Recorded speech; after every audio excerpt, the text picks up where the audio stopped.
Olá, tudo bem, pessoal? Para quem não me conhece, eu me chamo Mônica e estou mais uma vez aqui no nosso canal, né? O próximo livro é o melhor. Eu estava pensando no que eu queria trazer para vocês hoje e aí pensei em falar um pouco sobre um livro que eu li esse ano e que foi uma leitura muito sentimental, mas também uma leitura muito introspectiva e de muito aprendizado, que foi uma publicação do mês de agosto da TAG. Eventualmente, eu assinava sempre, uma vez ou outra, a TAG Curadoria, que tem aparentemente mais a ver com o meu perfil. E nunca fiz uma assinatura anual, porque a TAG ela tem essa possibilidade, né, de fazer avulsa. E aí eu pensei, né, poxa, eu nunca experimentei inéditos, como será? E foi uma leitura muito proveitosa, né? E eu queria falar um pouco sobre esse livro, mas antes eu queria fazer 2 agradecimentos. Eu recebi, na verdade, essa semana, publicações assim, enviadas. Foram tentativas, né? Eu mandei e-mail para editoras. Esse aqui foi um recebido da editora Princípios Reais. Para quem não conhece, ela tem livros cristãos. Aí eu pensei que eles iam me mandar um livro, eles não mandaram um livro, mas me mandaram os folhetos, eu achei bem bonitinho. Primeiro o carinho que a pessoa que enviou, que selecionou, mandou esse recadinho num post-it com cumprimento da editora Princípios Reais. Aí ela colocou 1 Coríntios, aqui a referência, fez uma rúbrica, achei muito charmosinho. E eu recebi um filme, O Testemunho de Maria, e aqui alguns panfletos, né? E aqui uns livretos. 4 livretinhos que depois eu vou ler, né? Para mim sempre é interessante, porque primeiro que não teve custo e eu preciso estar ocupada lendo, então arrisquei, mandei um e-mail e consegui algum êxito, né? Fiquei muito feliz, muito obrigada, editora Princípios Reais. Depois eu vou mandar um e-mail agradecendo.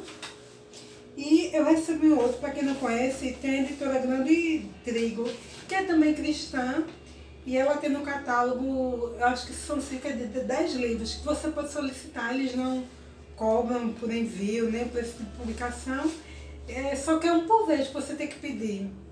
E aí foi esse livro aqui, Babilônia, é um livro fininho,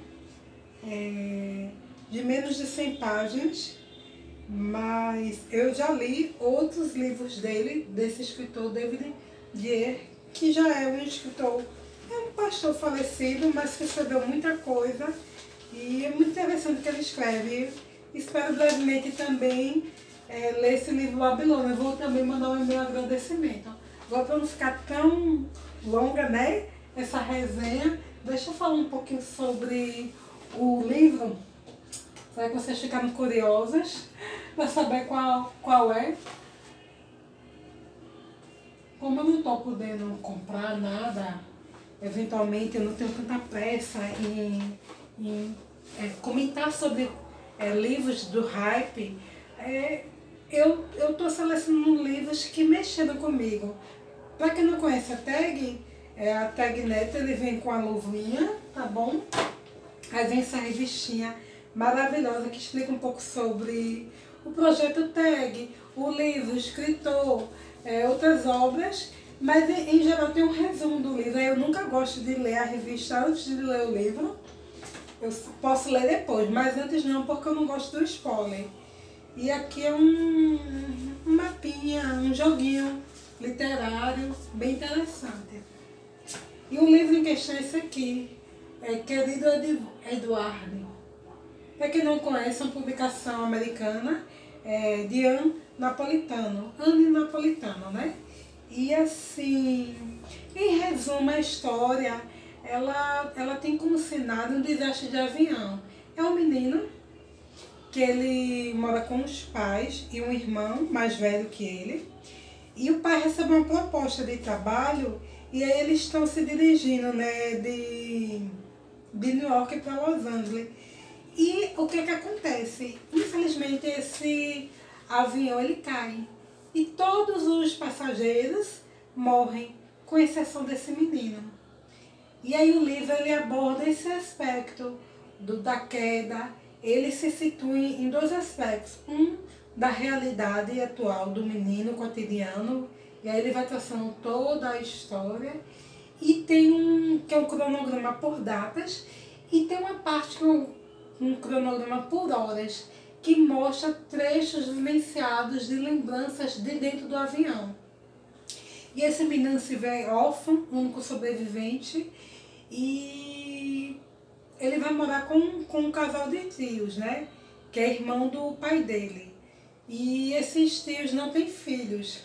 E aí ele fica um tempo lá com os tios, mas assim, é interessante porque ele tem uma carga, o livro, muito sentimental, porque mostra a dificuldade daquele menino de lidar com aquele trauma, a perca dos pais, aí ele tem dificuldade de se alimentar, ele tem dificuldade de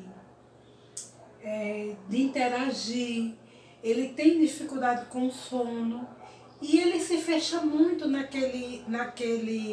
por causa daquele desastre. E os tios tentam ajudá-lo, né, nesse decorrer de desenvolvimento e continuidade da vida.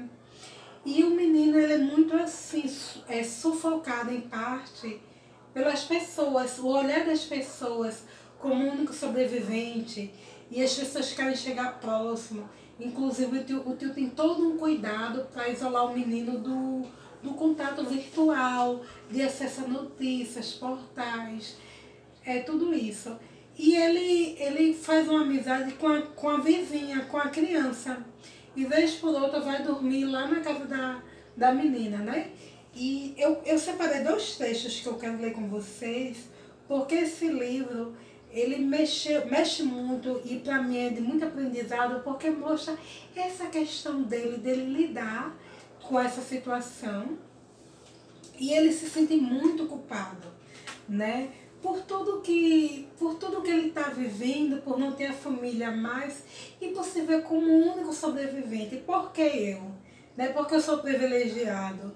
E se pensarmos e analisarmos com criticidade, apesar de ser uma ficção, é algo que realmente mexeria muito com a cabeça de um adulto e muito mais de uma criança, porque é muito duro não só a perca, mas ele se pergunta por que ele foi o que sobreviveu. Qual é o grande mérito que ele tem em ter sobrevivido diante de tantas outras pessoas que infelizmente vieram a falecer. Eu separei dois trechos, mas o primeiro que eu vou ler é esse aqui, que fala já esse início, a dificuldade dele, e ele tentando, ele fechado no mundo dele e seguindo com a vida. Nesse momento, Eduardo se dá conta de quão raramente se dirige a ela. No caso, ela é a tia dele, tá bom? Os dois se sentam lado a lado no sofá todas as tardes, mas não costumam falar.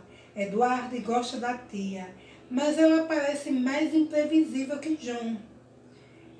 E o lembra o bastante da mãe. Por isso evita encará-la. Em determinado ângulo, que quase nunca se revela, ela parece orientada por cento ela parece 80% com a mãe dele.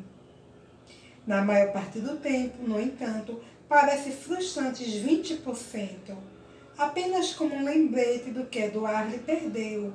Quando ele precisa de alguma coisa, é ao tio que se dirige, porque ele se sente mais à vontade, interagindo, pedindo as coisas ao tio. E Eduardo, ele tem essa fuga muito grande, que se chama fuga dissociativa, que é fugir um pouco da realidade. Para lidar com a perca, com a dor, com o sofrimento, ele tenta se manter alheio ao mundo, ao redor, o que ele está vivendo. E aí ele vai ter ajuda de um especialista, né? E vai para a terapia. E ali o especialista ajuda muito ele a refletir sobre a vida, sobre o que ele tem que encarar, que ele tem que viver, que ele não vai nunca poder apagar a dor da perca, mas ele tem que trabalhar essa perca para que ele consiga viver.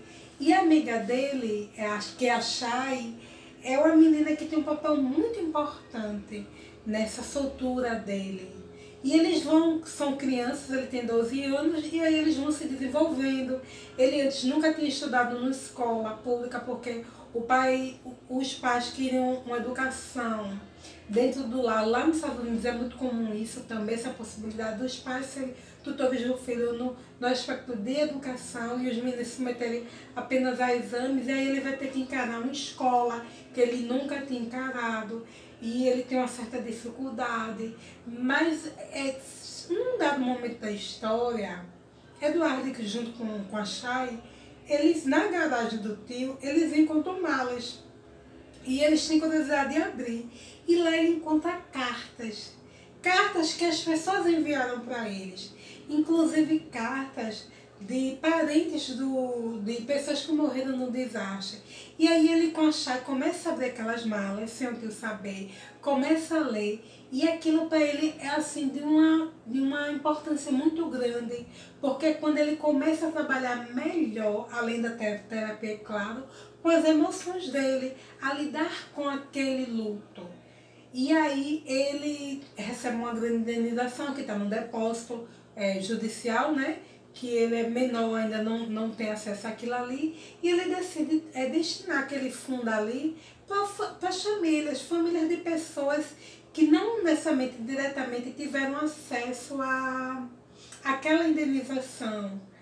Como no caso, um casal que a mulher estava grávida e morreu no desastre e o noivo ia pedir ela em casamento. E aí eles não eram casados e ele não teve direito. E ele começa a escrever cartas e junto com a Chay, manda para as famílias, e aí eles vão adolescendo, né? E aquela amizade deles vai se transformando numa coisa mais íntima. A Chay, ela começa a mudar o corpo. Quando ela tem a sua primeira menstruação, a mãe não quer mais que o menino vá dormir com ela. E ali eles brigam, só que ele não entende porque ela está se afastando dele. E ele se afasta um pouco, mas depois voltam. E aí, ele finalmente, eles estão no ensino médio, né? E aí ele dá um baixa na terapia, se sente livre para encarar algumas coisas, comer melhor, dormir melhor, falar do que sente, ter uma visão diferente sobre o episódio. E ali ele decide com a Chay, quando eles terminam a escola, pegar um carro e aí eles vão visitar em Nova York o Memorial das Vítimas. Então, assim, é muito bonito, é muito tocante, porque primeiro que o livro ele tem um aspecto tanto da história corrida, como memórias e momentos do voo, e peculiaridade da aviação, o momento do voo, as famílias, as vivências ali, cada história em si, perdida com o desastre, mas também aquela coisa do menino que sofre muito com aquilo, mas tem que lidar com aquilo e começa a encarar, né? Eu acho uma história fascinante e muito bonita, principalmente nesse ano 2020, que a gente está vivendo tantas coisas com essa pandemia, e é uma história de muita superação, é um olhar diferente, que é um olhar de uma criança que está adolescendo, mas é muito bonita. Eu recomendo, eu espero um dia futuramente poder fazer uma assinatura da TAG, porque eu acho que a TAG, tanto a Inéditos como a curadoria, é uma experiência única. Na caixinha também veio um mimo, na época veio uma luva não, uma máscara que eu ganhei, e assim, sempre veio um mimo e o livro, né? Mas muito mais do que o mimo, para mim, o maior mimo é o livro. Aí assim, eu acho que eu já falei bastante do livro, mas eu só vou ler só mais um trechinho para essa resenha não ficar muito longa, né? Eu sempre acho que a resenha ela diz muito sobre a obra e pode até contar fatos muito importantes. e até o desfecho, mas eu acho que nunca diz realmente tudo que se tem que dizer, porque a nossa leitura e a nossa impressão da leitura é muito maior do que qualquer resenha. E eu quero ler esse trechinho pequenininho que mostra essa mudança do olhar do Eduardo. À meia-noite na garagem, Chay divide entre eles um pequeno punhado de cartas não lidas. Eduardo abre a que está no topo da pilha. Querido Ed, meu nome é Maria. Meu tio é dono do mercadinho onde você e sua família iam o tempo todo. Não sei se você sabe a meu respeito. Jordan disse que não contou a ninguém, mas talvez você seja exceção. Bom, talvez seja melhor contar que estávamos juntos, que ele foi meu primeiro namorado. Não posso falar dos sentimentos do seu irmão, é claro, só dos meus. E eu estava apaixonada. Essa é a namoradinha do irmão de Eduardo. E aí ele descobre que o irmão também tem uma namoradinha, que era um segredo para a família. E ele também tem curiosidade de conhecer essa menina. Ele ajuda também com parte da indenização nos estudos dela. E uma história muito encantadora. Assim, quem não leu, tive a oportunidade de ler, porque Querido Eduardo é um livro fascinante, porque não é só uma história de uma perca, de grandes percas, mas basicamente é uma história de superação. A escritora ela fez uma pesquisa muito grande, ela se baseou em duas histórias reais, uma história europeia de um desastre há muitas décadas atrás, quando um menino sobreviveu de um acidente. Eu acho que o menino tinha menos de 5 anos, e um desastre muito grande que teve nos Estados Unidos, que causou também de um Boeing, que causou uma comoção imensa lá, que todos morreram.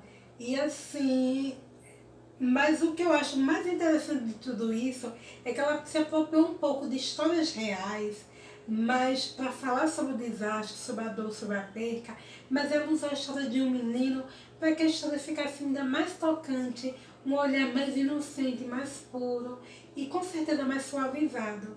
Tá bom, pessoal? Espero que vocês tenham gostado. E assim, obrigada para quem assistiu até o final. Se quiser apoiar esse canal, se inscreva, comente. Se quiser compartilhar, curta. E eu vou deixar na descrição do vídeo meu e-mail, caso alguém se interesse por alguma parceria, algum envio, fiquem à vontade. E assim, o que eu desejo muito é que esse canal cresça e que eu consiga criar uma ponte entre eu e vocês, tá bom? Obrigada. Deus abençoe. Tchau.